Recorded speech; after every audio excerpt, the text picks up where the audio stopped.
ভাই এভাবে পেয়ারা গাছের ডালগুলো কেটে দিচ্ছেন কেন আপনি? ভাই এখন তো বর্ষার মৌসুম, আর এই বর্ষার মৌসুমে পেয়ারা হয় পানিসা, আর হচ্ছে পেয়ারায় অতিরিক্ত পোকা হয়, তার কারণে এই পেয়ারা গাছের ডাল এভাবে ভাই কেটে ছেটে দিচ্ছি ভাই। ও, তা আপনার এই যে পেয়ারার যে ডালগুলো কেটে দিচ্ছেন এগুলো কি কাজে ব্যবহার করা হবে ভাই? ভাই এই যেগুলো কেটে দিচ্ছি ভাই, এগুলো কোনো কলামও যাবে না, কোনো কিছু যাবে না, এগুলো সলিড জ্বালানিতে চলে যাবে ভাই। ওই যে ভাই ভাই গোছানো হচ্ছে, দেখতে পাচ্ছেন এক জায়গায় করে, এগুলো জ্বালানিতে ব্যবহার করা হবে। আর এই জ্বালানি কিন্তু অনেক জ্বলে।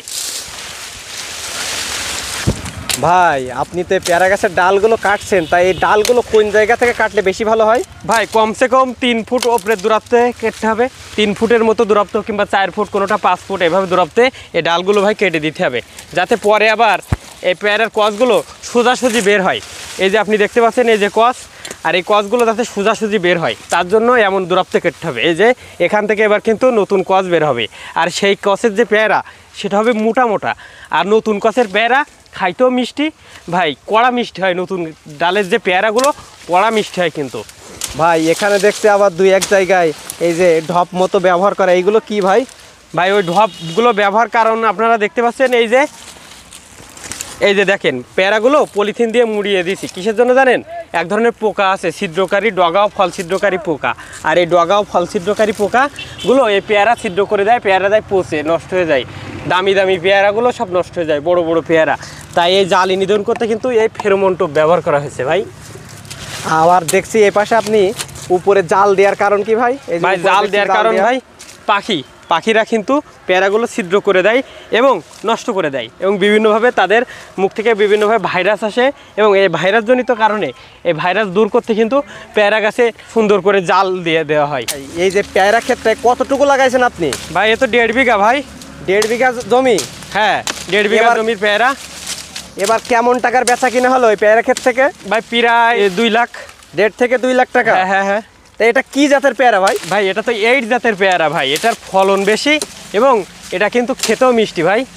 এর আনুমানিক এক একটা গাছে কেমন ধরন দেয় যদি ভালো পেয়ারা হয়? ভাই একটা গাছে আনুমানিক সব সময় আপনি হারভেস্ট করতে পারবেন 5 থেকে 6 কেজি করে পেয়ারা।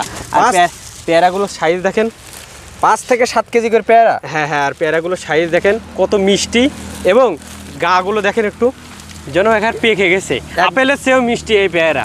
আর এ তো দেখছি অনেক সুন্দর পেয়ারাগুলো দেখতে। দেখেন ভাই পেয়ারাগুলো দেখেন একটু। অন্য পেয়ারার তুলনায় কি এই পেয়ারাটার বাজারে দামও বেশি না? হ্যাঁ বাজারে দামও বেশি, চাহিদাও বেশি। আর এভাবে এই পেয়ারাগুলো কিন্তু দেখা যায় যে আপেলকে হার মানিয়ে দেয় এই পেয়ারা, এতটা পরিমাণ মিষ্টি হয় এই পেয়ারাগুলো। আর এই যে ডালগুলো ছেটে দিয়েছেন এর তাহলে কি কি সুবিধা, মূল সুবিধাগুলো? ভাই মূল সুবিধা, এবার নতুন কস বের হবে, আর সেই কসে কিন্তু মোটা মোটা পেয়ারা হবে, আর পোকার আক্রমণও কিন্তু কম হবে। এবং আর এই একবার এই পেয়ারা গাছ যদি লাগানো যায় ভাই, ঠিক আছে, 5 বছর অনায়াসে এভাবে ডাল কেটে কেটে। ভাই আপনার এই পেয়ারা ক্ষেতটার আনুমানিক বয়স কতদিন?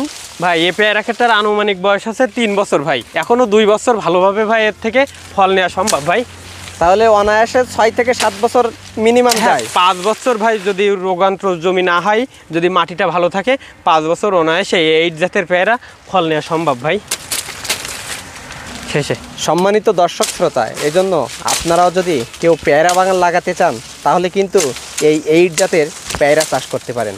এর যেমন ফলনও বেশি, তেমন এর বাজারে চাহিদাও বেশি, ঠিক তেমনই এই পেয়ারাটা অনেক মিষ্টি। এজন্য আপনারা চাইলে এই 8 জাতের পেয়ারা গাছ লাগাতে পারেন।